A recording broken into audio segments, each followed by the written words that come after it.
Well, I'm here with Alan Gray because we've decided to have a bit of a look at these freewheeling hubs that everybody knows about, okay? You all know that when you disconnect these, you disconnect the front drive shaft and the axle and crown wheel and everything else, so you're saving yourself quite a lot of money in fuel and a lot of wear and tear.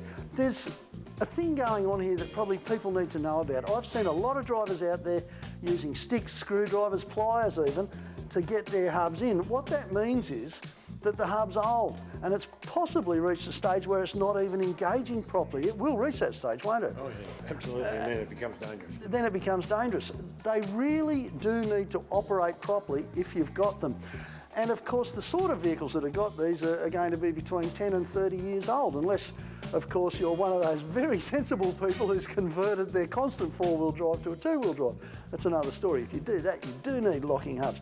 But there's been advances in locking hubs too. This new AVM hub, for instance. Yeah, this is the new high-performance hub just out, and we have stocks of them. But it's got different bush in the middle, a centred bronze bush in the centre, and that's the one that takes that's the one that's turning all the time, isn't it? All the time in three, yes.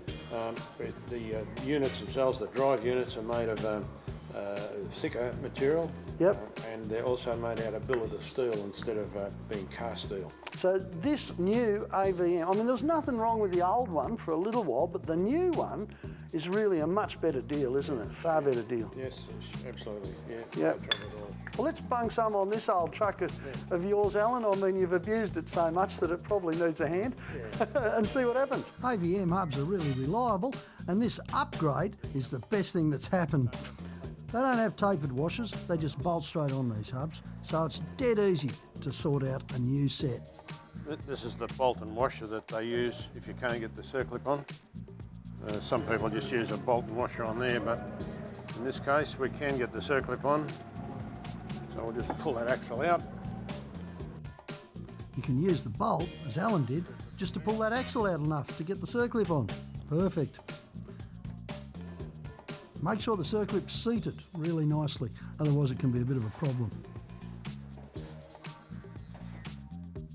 They don't have tapered washers, they've just got straight old spring washers and nuts. And make sure you do them up cylinder head pattern, you know, rotate around, move from side to side. Alan does it automatically, cinches them down and then gives them the final tighten on the way around. You do that no matter what to spread the load. Doesn't matter what you're bolting down, from a wheel to a cylinder head. You don't really need to add grease, but gee, it's a good idea because it is a new component and it's going to take a while for the lubricant to work its way through. So, you know, whenever you're fitting something new, a little bit of lubricant. Hey, do you need a hammer yet, Alan, or what? You know? If it's a rubber hammer, I could use it on you, eh?